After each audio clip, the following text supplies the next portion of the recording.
नमस्कार दोस्तों, एक बार मैं फिर से स्वागत करता हूं आप सभी लोगों का आपका अपने YouTube चैनल गुरुवर जीके में। जी हाँ दोस्तों, तो एक बार मैं फिर से हाजिर हूं आप लोगों के लिए लेकर एक नई वैकेंसी की जानकारी जो कि मध्य प्रदेश में निकाली गई है। विधानसभा के वेरियस पोस्ट यानी कि बहुत सारे पद निकाले गए हैं विधानसभा के संदर्भ में, तो उन्हीं पोस्टों के बारे में आज हम बात करने वाले हैं। शैक्षिक योग्यता क्या होगी, एज लिमिट क्या होनी चाहिए, कितनी फ़ीस लगेगी और वह तमाम चीज़ें जो एक फॉर्म भरने वाले अभ्यर्थी को जानना आवश्यक है।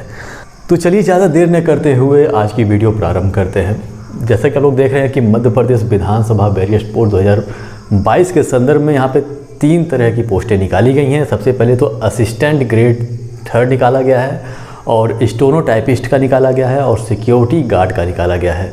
सिक्योरिटी गार्ड के लिए सबसे कम योग्यता इसमें चाहिए और इसकी जो पद है वह 13 है। वहीं हम स्टेनोटाइपिस्ट की बात करें तो इनके पदों की कुल संख्या 2 है, लेकिन एक समस्या ये है कि यह केवल SC कैटेगरी के लिए है।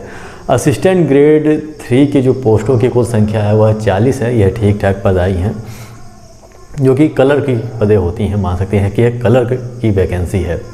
आइए यदि हम अलग अलग वर्ग का करके देखें कि किस किस वर्ग में कितना कितना पद यहाँ पे विभाजित किया गया है, तो सबसे पहले हम यदि असिस्टेंट ग्रेड 3 की बात करें तो यहाँ पे देखिए अनरिजर्व्ड के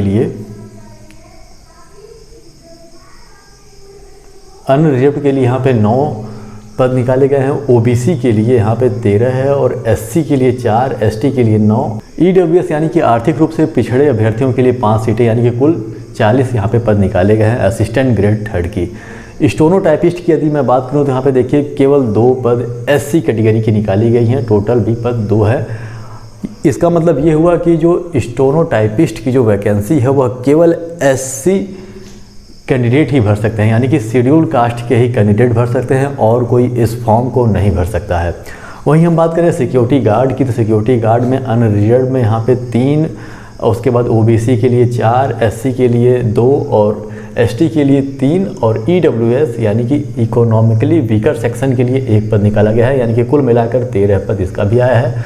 टोटल पोस्ट जो यहाँ पे आया है वह 55 आया है।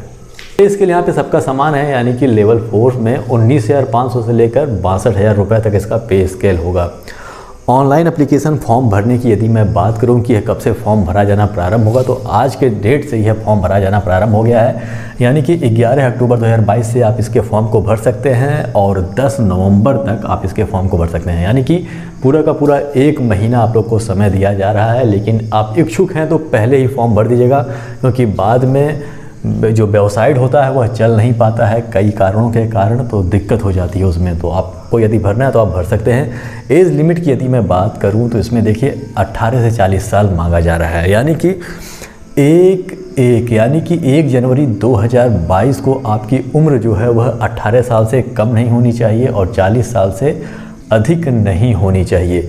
लेकिन कुछ शर्त है, जैसा कि जो मध्य प्रदेश के SC, ST या फिर OBC नॉन क्रीमी लेयर हैं या फिर फीमेल कैंडिडेट हैं तो उन्हें 5 साल की अतिरिक्त छूट मिल जा रही है, यानी कि वह 5 साल यानी कि वह 45 साल तक भी इसके फॉर्म को भर सकते हैं, बशर्ते कि उनके पास इस फॉर्म को भरते समय उनके पास सर्टिफिकेट मौजूद होना चाहिए, जाति प्रमाण पत्र उनका मौजूद होना आवश्यक है।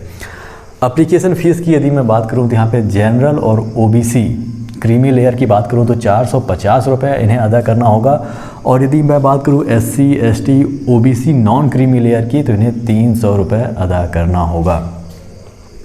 सिलेक्शन प्रोसेस इसमें 3 स्टेप है, 3 स्टेप में अलग अलग नंबर बांटे गए हैं और इसी हिसाब से कट ऑफ आप लोग का लास्ट में जारी होगा और फिर आप लोग का इसमें सिलेक्शन होगा। सबसे पहले इसमें कंप्यूटर बेस्ड एग्जामिनेशन यानी कि कंप्यूटर टेस्ट होगा। जैसे कि होता नहीं है कि एक प्रश्न रहता है, उसके 4 ऑप्शन रहते हैं, उसमें से एक सही रहता है, इस प्रकार का आप लोग का पेपर कराया जाएगा जो कि 50 नंबर का होगा।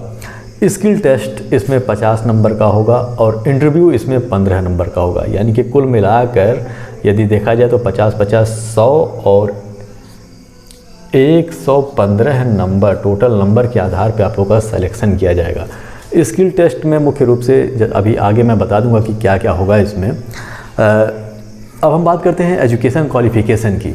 एजुकेशन क्वालिफ़िकेशन इसमें जो न्यूनतम अर्हता मांगी गई है वह तो ये समझ लीजिए कि इंटरमीडिएट मांगी गई है, यानी कि 10+2 मांगी गई है, लेकिन अलग अलग पदों के लिए कुछ विशेष योग्यताएं भी मांगी गई हैं, उसके बारे में हम बात कर लेते हैं।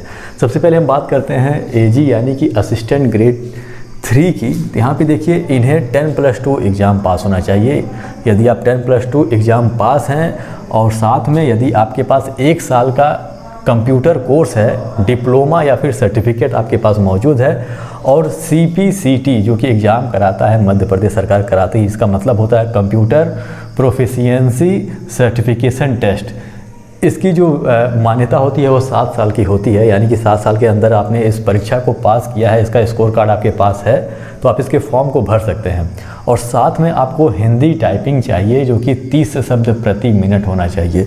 स्किल टेस्ट में यही हिंदी टाइपिंग आप लोगों से कराया जाएगा। यानी कि 10+2 यानी कि इंटरमीडिएट होना चाहिए, 1 साल का आप लोग के पास डिप्लोमा का सर्टिफिकेट, डिप्लोमा या फिर सर्टिफिकेट होना चाहिए कंप्यूटर से, और CPCT यानी कि कंप्यूटर प्रोफिशिएंसी सर्टिफिकेशन टेस्ट का स्कोर कार्ड होना चाहिए, और हिंदी टाइपिंग आप लोग का 30 शब्द प्रति मिनट होना चाहिए। वहीं हम बात करें ये जो ST है जो कि है स्टोनो टाइपिस्ट की, यदि मैं बात करूं तो इसमें भी 10+2 मांगा गया है, और साथ में 1 साल का कंप्यूटर का डिप्लोमा या फिर सर्टिफिकेट आप लोग का होना चाहिए, और CPCT का स्कोर इसमें भी मांगा गया है, और हिंदी स्टोनोग्राफी आप लोग को 80 शब्द प्रति मिनट आना चाहिए।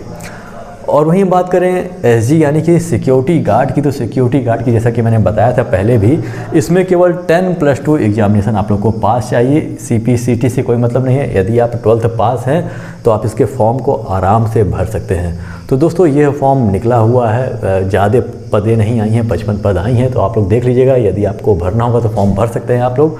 अच्छा पोस्ट है, काफ़ी अच्छा पोस्ट है, क्योंकि विधानसभा में है, और विधानसभा में तो मतलब मान लीजिए कि जो पोछा लगाने वाले होते हैं वो भी बहुत बड़े तुर्रमखां समझे जाते हैं। तो जो भी है सही है ये, और आशा करता हूँ कि आप लोगों को वीडियो समझ में आ गया होगा। यदि वीडियो अच्छा लगा तो इसे लाइक कर दीजिएगा, हमारे चैनल को सब्सक्राइब कर दीजिएगा। यदि किसी प्रकार की कन्फ्यूजन हो तो आप कमेंट के माध्यम से पूछ सकते हैं। आशा करता हूँ कि यह वीडियो आप लोग को समझ में आया होगा। तो इसी के साथ यह वीडियो समाप्त करते हैं। आप हमारे चैनल को सब्सक्राइब कर दीजिएगा और बेल आइकन भी प्रेस कर दीजिएगा, ताकि जब हम नई वीडियो लेकर आएँ तो उसकी जानकारी आपको हो सके। तो हमारे साथ बने रहने के लिए बहुत बहुत धन्यवाद। मिलते हैं अपने अगले वीडियो में।